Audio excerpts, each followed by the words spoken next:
So he has admitted at least one of these things is lies. All forensic evidence is taken away. There's so many of these stories have collapsed. We should have the truth, tragic or not. One of the main sources of the most horrific lies about what happened on October 7th. And let me just preface this by saying it's not like I endorse hostage taking or murdering people or anything like that. But I have brought to you all of the details, and they're coming day by day, of how many of the killings on October 7th were done by the IDF.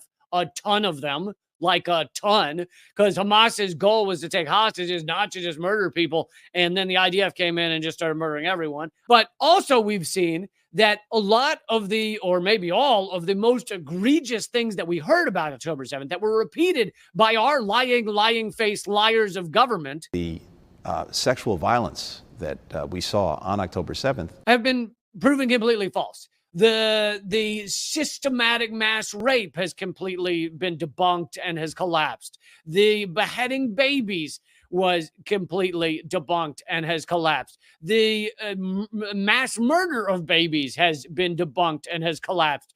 The babies put in ovens and all this crazy shit. These lies have been outed, and he has even partially, not fully, but partially admitted that some of these are lies. Jewish extremists responsible for concocting some of Israel's worst atrocity propaganda about October 7th has admitted that at least one of his stories about Hamas executing children was untrue. Yossi Landau of the group Zaka concedes in a new interview with Al Jazeera's investigative unit that dead bodies he previously claimed to have seen in Kibbutz Be'eri were, quote, not children. He ran around for months now doing interview after interview, all the interviews he could, saying he saw piles of murdered children. 2 piles of 10 children each. And now in this interview, they confronted him with the fact that there were not that many children killed at this kibbutz. Like, not, I mean, it's all gross. It's all gruesome. It's all a tragedy.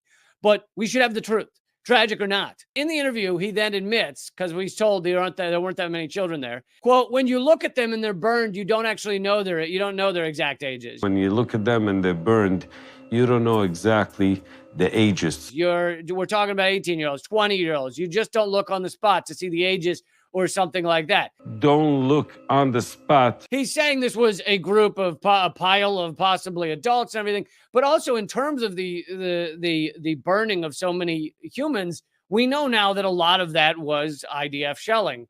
And again, it's all gruesome. It's all horrific. So he has admitted at least one of these things is lies. Other aspects of what he's talking about have been debunked. He was involved in many of the most disgusting stories, the 40 beheaded babies that even the White House had to walk back after Biden said that, said he saw video of it. And then later the White House said, yeah, we've never seen any evidence of it. So many of these stories have collapsed. And yet this was the guy that led around Pramila Patten, the UN official who was writing a report. Basically, she admits she was not allowed to investigate, so she just took the word of Israeli government officials. I also wanted to bring you this real quick about exactly what Zaka is. Zaka's male-only volunteers are not medically trained, have no professional qualifications, and completely lack medical expertise.